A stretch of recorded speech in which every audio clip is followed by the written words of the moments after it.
want to just do a wrap up, Brian? Yeah. And we got another hour here, so. Okay, that's I guess all from us. I guess, do you want to take any questions or? We can certainly take questions, or it can be informal. So Yeah, or we've got another hour for. People haven't seen the boards. I would please encourage people to go and spend some time and read the boards, but also to leave comments at the various boards, either on the SWOT analysis board, or the Have I Missed Anything board, or the forms and types of development boards, and leave your sticky dots. And also, if you could leave a dot on where you live as well, just so we can try and capture where everybody is living, and to allow us to see where we're attracting people or where we're not attracting people from to these events. I have a question. There was mentioned that you're going to have a web page and put the statistics and so on there. Coming here tonight, what would have helped me a lot is to have this information that's there already in an easily located spot, so that I can go in and study them on my own time, and then maybe post something on a sounding board or something like that. No, that's a great question. So we do have a project website page already set up. So you can see on that website page everything that's been happened so far, including right way back from our February 21st presentation, the minutes of the 6 advisory working group meetings. All these open house panels will also be on that web page. So basically that page can be found by just going on to North Cowichan's homepage, clicking departments, looking on the planning department, and then clicking on the Crofton Community Local Area Plan page. So you can see all the background information, including the statistics, the committee meetings, the council reports, including James's proposal as well, is on that website page as well. So everything is very open and transparent in terms of the background information. What's the name of the page? It's the name of the page is, well, it's just basically on the planning department website. So it's the Crofton Community Local Area Plan page. If you Google Crofton Local Area Plan, you will stumble upon it very quickly. So it's easy to find. Oh, also, if you have a mobile device and a QR reader application on it, you can actually scan. You can actually scan and get connected to the web page on the sounding board. In addition, all of these boards and panels that are here tonight will be uploaded to the web page. It should be there within the next 2 days.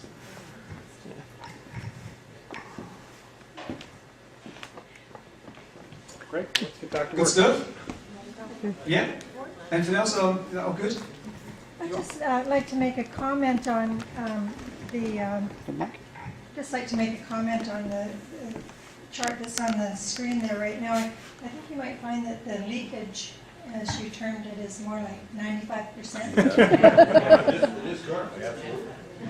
And if you look around Crofton, I think you'll find that the most successful businesses, I've been here for 7 years, I own a cute little bed and breakfast, thank you very much. The successful businesses here in Crofton are the very small coffee shops, the pubs, and secondhand stores. Good information.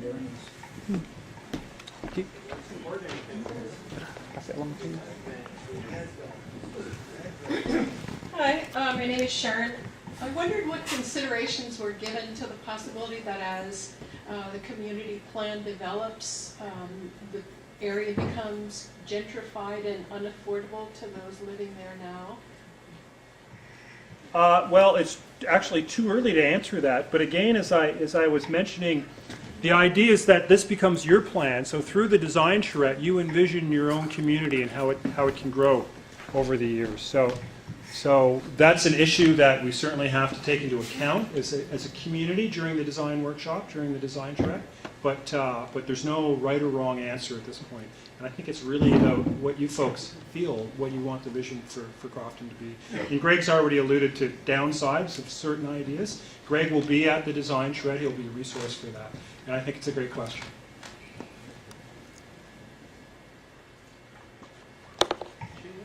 James, you mentioned that the waterfront is one of our big draw points. One of the things that I think would be very beneficial would be to clean up that waterfront. It's anecdotal what I've got in information, but back in the 70s, the late 60s, 70s, that was all sand beach, white sand. Something changed. Somebody said it was a breakwater. I don't know what it is. Something changed the flow, so all that sand is almost exclusively washed out except the very end of the newest part of the seawater. Then there's all the black slag that got put in there, which I can tell from personal experience will cut the ankles off of any little kid wearing rubber boots. Because my grandkids suffered from that. If one thing, if that waterfront can be cleaned up, the actual foreshore, and in the water itself, maybe we truck sand in, I don't know, and I guess that's a very expensive process, I understand, but if that could be brought up to the point where people can use the water more for swimming, for being on the beach, that becomes a tourist draw, which is going to enhance the flow of people coming into the town. That's a key point, and that point's been brought up actually to me about 4 or 5 times so far in just the last, this is the second meeting I've attended.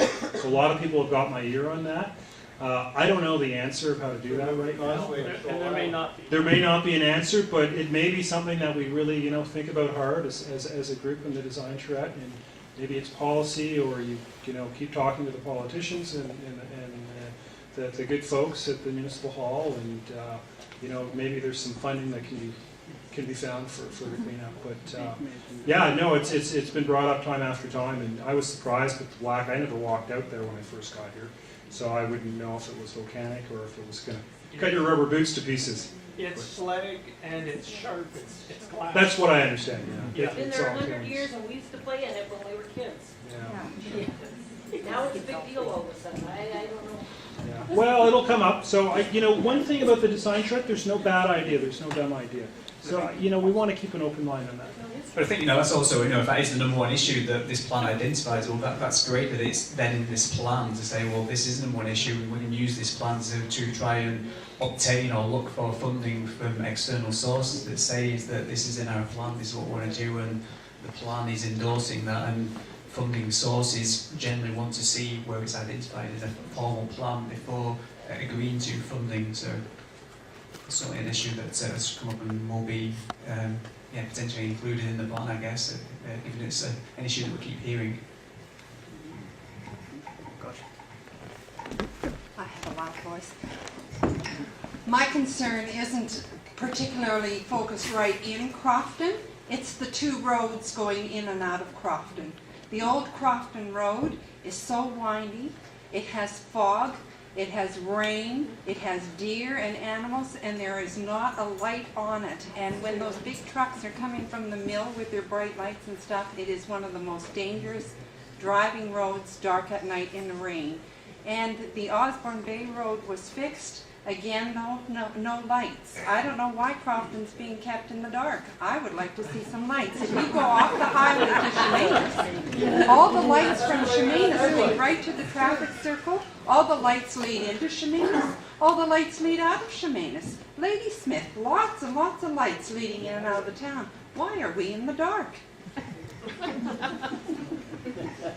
Just pass that right to Brian. I don't know. So put it on the board, I guess that's what we...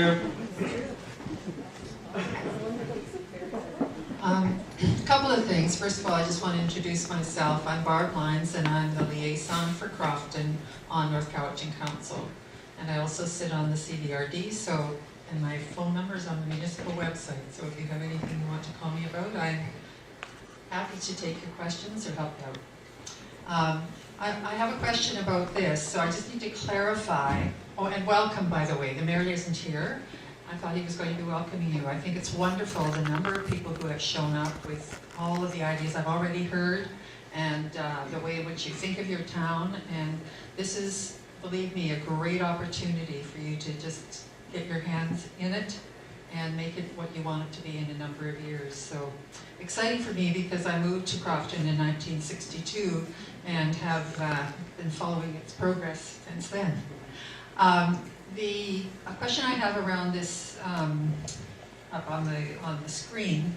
So is this telling us, you will be able to tell us what density of population would support so much income for business? Is that where what we're working towards? So if we want, you could say, if we wanted a certain kind of businesses here, then and to be able to support them, we would need to be looking at increasing the density of our population to a certain number. Is that the relationship? This so far is just looking at what the projections for population are, and then what you could do is take, I mean, this can go to a much finer grain of analysis. What we would typically do is say, if there's going to be $6 million in spending for household furnishings, then what you could do is you could go back and say, well, hardware stores and that kind of, garden stores and things typically generate revenues of about $280 a square foot. And there are figures on that that are available through the Urban Land Institute and other focus or sources. And then you just do the simple math. You say, well, with $6 million, you divide it by $280 a square foot, and that's what, and that gives you a size of a particular type of commercial space. Now, there's some exogenous variables which have not been addressed, and that will come out in the planning process, which is, are you going to want to encourage tourism? Do you want to encourage seasonal residents? And to what degree? Because they have very different spending patterns. And you're right, the leakage is over the top right now. This is really an illustration of, say, if these people move here, this is how much spending there is and that they're going to generate. So it becomes then a strategy of how to keep that stuff here. Well, I think the issue is that people will drive 20 miles to save $2. I know, it's perverse. We all do it. We all do. It's human nature. And we have a huge center in Duncan that supplies anything you want. And so there's been many small businesses that have tried to start in Crofton, but people won't spend their money here. They'll go to Duncan. Yeah, and you're right, it is a very select kind of purchase convenience pattern.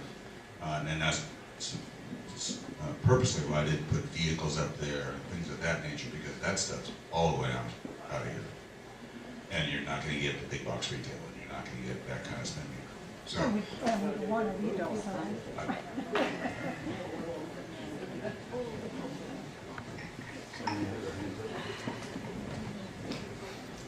Thank you very much. Speaking of economics, my question is, what is the cost of this process to the municipal taxpayers?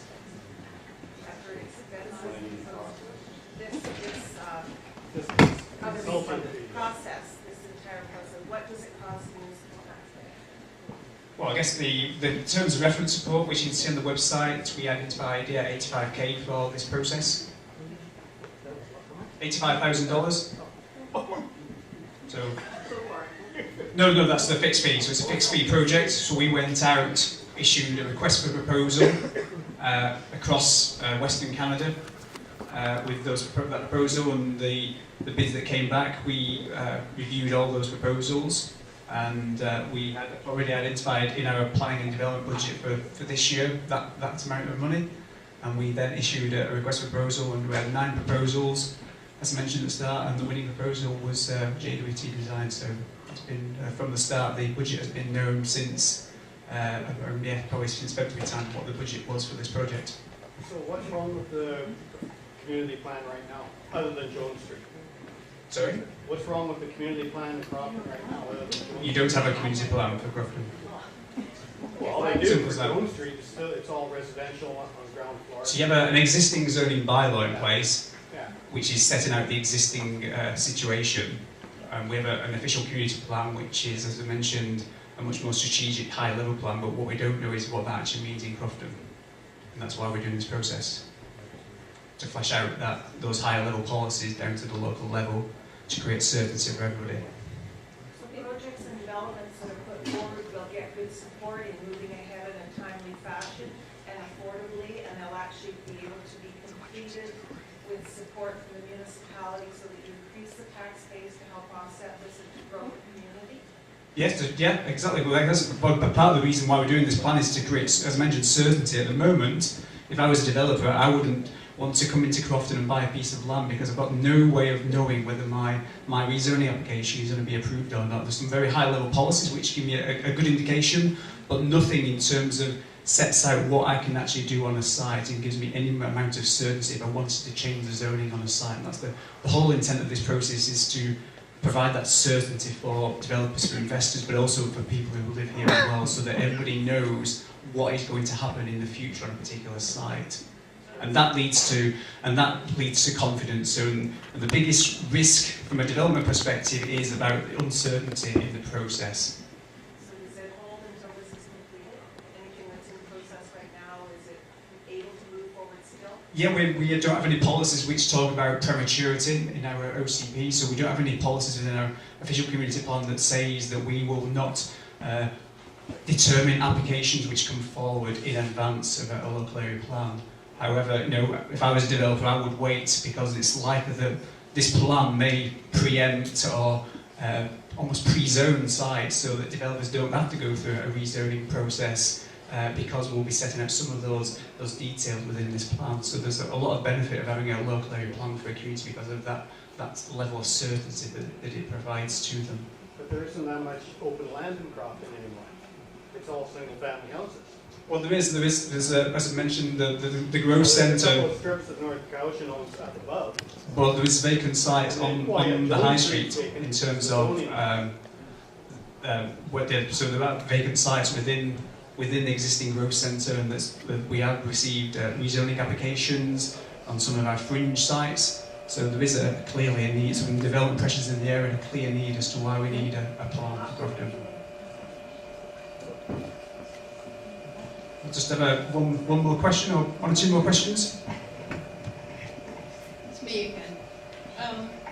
I think, in a sense, for me, the elephant in the room is always wondering whether my taxes are going to be increased again based on whatever the mill comes up with. And that really is a big deciding factor of whether I'm staying here or going elsewhere, because I just can't afford to keep carrying the mill on my back while the mill is making money and handing it over to other people, thanks to our mayor's decisions. You have one more, I guess, somebody else back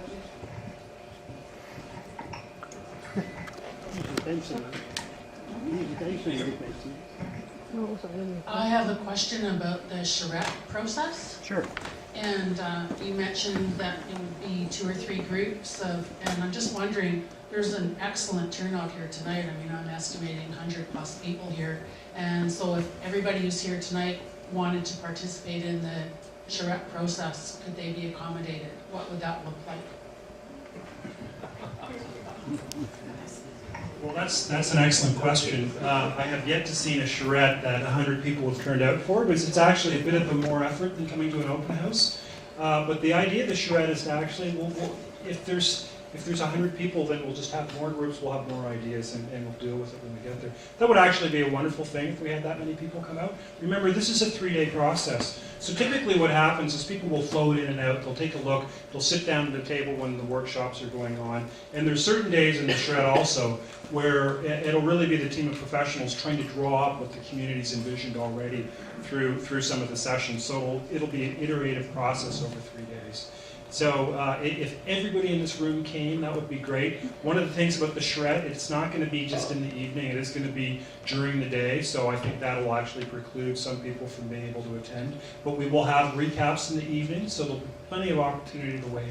So we want to make it as transparent as possible, but we do have to realize that as professionals running the charrette, we have certain working hours, and then obviously the public is only available. So the idea of the charrette is to make it very inclusive. You can come and go. You don't have to feel like you have to be there for the whole 3 days. And we do manage the larger groups by breaking into smaller groups. So it's not like we'll have 100 people around one table, that's for sure. But great question. So I think Dave's got one last question, and then if folks have questions, to come up and find me, because we are running shy in time, and I think a lot of people still haven't been through to see the boards. And particularly, please go and place your dots in the back. Thank you for coming up, James, and for everyone else who came up to Crofton.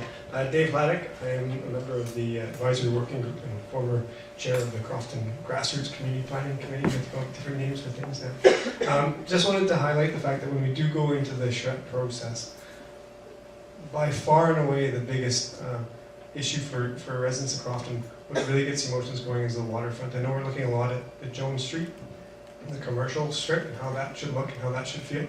But I really think we need to include a look not just at the waterfront at the bottom of Jones Street, but a waterfront look that starts at the middle and ends, at the beach or even beyond. And I think we need to have that in there. The seawalk, you're right, is beautiful. It's our pride and joy. We're very proud of the seawalk. But it's a question of then how do we do development around that seawalk to protect and enhance it further. And I think that really needs to be part of the process. Great. Thank you. Great. Well, like I said, it's like jazz. So this is why we're here, to hear about what your thoughts are in the process, and we'll certainly take into account the waterfront. I think that'll be very important. Our base maps will definitely include that whole waterfront for people to draw and get their ideas on and brainstorm on. So great. So yeah, we could go all night probably with questions, but I think it'd be more useful for folks to still, who haven't had a chance to see the panels. We are going to wrap up at 9, and please do go back and give us feedback on the boards with dots. Don't forget the sounding board. That's a great place. There's no dumb comments. Being angry about spending money on plans, that's a fair comment. We probably can't do anything about that at this point in time. But James will be paid. Yeah. Exactly. So thank you, everybody.